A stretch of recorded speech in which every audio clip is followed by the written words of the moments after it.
S7 Aqua, 100% pure water, pure health. 2 years warranty, 1 year full maintenance. Stand cover installation free. Now, offer price 12,500. S7 Aqua, packaged drinking water. Pure refreshment in every sip.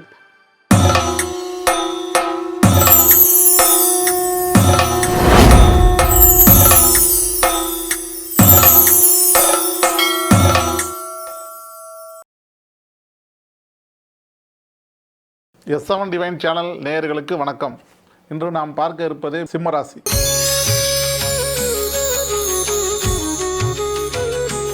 சிம்மராசிக்காரர்கள் அதனுடைய வடிவம் பார்த்திங்கன்னா சிங்கம். தன்னுடைய இடத்துக்குள்ளே யாரும் வரக்கூடாது, நம்மளும் தேவையில்லாமல் அடுத்தவங்க விஷயத்தில் தலையிடக்கூடாது அப்படின்றதுல ரொம்ப விருப்பமாக இருப்பாங்க. அதில் ரொம்ப கண்டிப்பாகவும் இருப்பாங்க. புகழை ரொம்ப விரும்பக்கூடிய ராசி சிம்மராசி. அதிகார பதவிகளில் பதவி உயர்வு, அரசாங்கம் இது சம்மந்தப்பட்ட துறையில் ரொம்ப ஈடுபாடாக அவங்க தன்னை ஈடுபடுத்திக்குவாங்க. கர்வம் ஜாஸ்தி இருக்கும். தான் அப்படின்ற ஒரு கர்வம் எப்போதுமே அவங்களுக்கு இருக்கும். இந்த ராசிக்காரங்க பார்த்திங்கன்னா நெருப்பு ராசி. எப்போதுமே ஸ்பீடாக வேகமாக இயங்கணும் அப்படின்றதுல ரொம்ப இயல்பாகவே அவங்களுக்கு அந்த குணம் இருக்கும். இந்த ராசிக்கு 2026 பார்த்திங்கன்னா அஷ்டமச்சனி இருக்குது. இந்த அஷ்டமச்சனி பார்த்திங்கன்னா தேவையில்லாத தகாத வார்த்தைகளை விட்டுறக்கூடாது. அவங்க வார்த்தைகள் பார்த்து பேசணும். இதுவே பிரச்சனையாக அவங்களுக்கு வரும். பொருளாதார ரீதியாக தடை வர்றது ஒரு பக்கம், இவங்க சொல்கிற வார்த்தையிலே இவங்களுக்கே பிரச்சனை. அவங்க அவங்களே தனக்கு இது வச்சுக்கிற மாதிரி கொடுப்பாங்க. ஸோ எதிராளிகள்கிட்ட ரொம்ப கவனமாக இருக்கணும். நட்பு ரீதியில் ரொம்ப கவனமாக இருக்கணும் இந்த ராசி. அதே போல் தொழில் துறையில் தேவையில்லாமல் புதுசாக ஒரு தொழில் தொடங்குறேன் அப்படின்றத தவிர்க்கணும். அப்படி தொடங்குற வாய்ப்பு நல்லா பிரகாசமாக இருந்து தொடங்குனாங்க அப்படின்னா அந்த முடிவு பார்த்திங்கன்னா அவ்வளோ இதாக இருக்காது.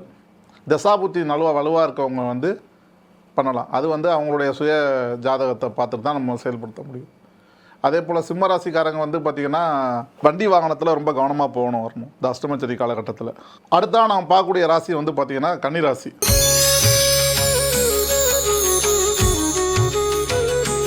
கன்னிராசிக்காரங்க பெண், அந்த ராசியோட வடிவம் பார்த்திங்கன்னா பெண் உள்ளது. ரொம்ப அந்த பெண் எப்படி இருக்குமோ அந்த நலிமைத்தன்மையோடு இருப்பாங்க. இந்த ராசியோட அதிபதி பார்த்திங்கன்னா புதன் ரொம்ப அறிவு, பகுத்தறிவு ரொம்ப இந்த ராசிக்காரங்களுக்கு ரொம்ப ஜாஸ்தியாக இருக்கும். எதையுமே திட்டமிட்டு செயல்படுத்துறது, தப்பு நடந்துச்சுன்னா அதை உடனே சுட்டி காட்டக்கூடிய ராசி கன்னிராசி. இது தப்பு, இது சரி அப்படின்னு சொல்லக்கூடிய ராசி கன்னிராசிக்காரங்க. இது அதிகமாக தன்னை செய்வாங்க. புத்திசாலிகள் இந்த ராசிக்காரங்க. அடுத்தவங்களுக்கு ஏதாவது ஒன்று அட்வைஸ் பண்ணுறதுல ரொம்ப சொல்லிக்கிட்டே இருப்பாங்க. ஏன்னா இதனுடைய அதிபதி காலப்புருஷ தத்துவப்படி 6ஆம் வீடு புதனோட வீடு.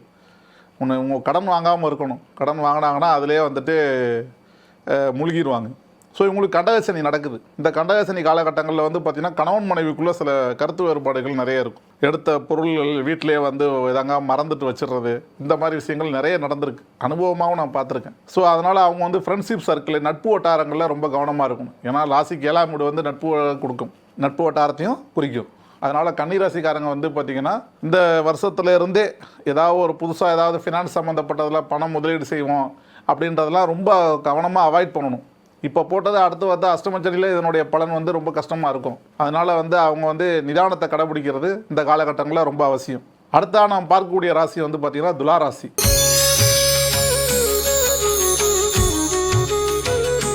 துலாராசி பார்த்திங்கன்னா தராசு. எதையுமே சீர்தூக்கி பார்ப்பாங்க, இந்த ராசிக்காரங்க. தொழில் ரீதியாக இவங்க ரொம்ப கரெக்டாக இருக்கணும் அப்படின்றதில் ரொம்ப விருப்பம் விடுவாங்க. நேர்மையாகவும் நேர்த்தியாகவும் எல்லா இடத்துலையுமே அவங்க செயல்படுவாங்க இந்த ராசிக்காரங்க. எப்போதுமே அவங்களுக்கு பிஸ்னஸ் ஓரியன்டாக தான் எதாக இருந்தாலும் பார்ப்பாங்க. ஒரு நட்பு வட்டாரம் வந்தால் கூட அவனால் நமக்கு என்ன ஆதாயம் இருக்கும், நம்ம என்ன பண்ணுவோம் அப்படின்றது தான். கௌரவம் ரொம்ப அதிகமாக இருக்கும். உங்களுக்கு கௌரவம் பார்க்கக்கூடிய ராசி துலாராசியாக இருப்பாங்க. இந்த ராசிக்கு பார்த்திங்கன்னா ருணரோக சத்ருஸ்தானத்தில் 2026 சனி பயிற்சியார். அப்போ ராசிக்கு 6ல் போய் இருக்கும்போது உங்களுக்கு எதிரிகள் யார் இருந்தாலும் இருக்க மாட்டாங்க. இந்த அளவுக்கு ஒன்றும் கிடையாது. இப்போ ராசிக்கு 9ல் குரு இருந்து பார்க்குறார். ஜூன் 2ஆம் தேதி வரைக்கும் துலாராசிக்கு குரு பார்க்குறார். குரு பார்வை 9ஆம் இடத்துல இருக்குது. சனியும் நல்ல இடத்துல இருக்கார். ராகுக்கு அதுக்குள்ள நல்ல இடத்துல இருக்காங்க. இப்போ கோச்சார் ரீதியாக எல்லாமே நல்லா இருக்குது. துலாராசிக்காரங்களுக்கு இந்த ஆண்டு நல்லாயிருக்கும். அடுத்து 10ல் குரு வருவார். தொழில் சம்பந்தப்பட்ட துறையில் மாற்றுதல் ஏற்படும். அந்த மாற்றம் சிறப்பு மாற்றமாகவே இருக்கும். ஒன்றும் பிரச்சனை இல்லை. ஏன்னா குரு 10ஆம் இடத்துல கர்மக்காரனை பார்க்குறாங்க. கர்மக்காரன் எங்கே இருக்கார்? மீனத்தில் இருக்கார். இப்போ மீனத்தில் இருக்க சனியை யார் பார்க்குறா? குரு பார்க்குறார். அப்போ கர்மக்காரங்கன் தொழில் ஸ்தானாதிபதியை பார்க்குறார். அதனால் இந்த துலாராசிக்காரங்க எப்போதுமே அவங்களுக்கு பிடிச்ச தொழில் ரீதியாக இருக்கக்கூடியவங்க, எல்லாமே நல்லபடியாக நடக்கும். அதே போல் நவரத்னம் விற்கிறவங்க, வியாபாரி, தங்கம், வெள்ளி, இந்த ராசிக்காரங்களுக்கு ரொம்ப சிறப்பாகவே இருக்கும்.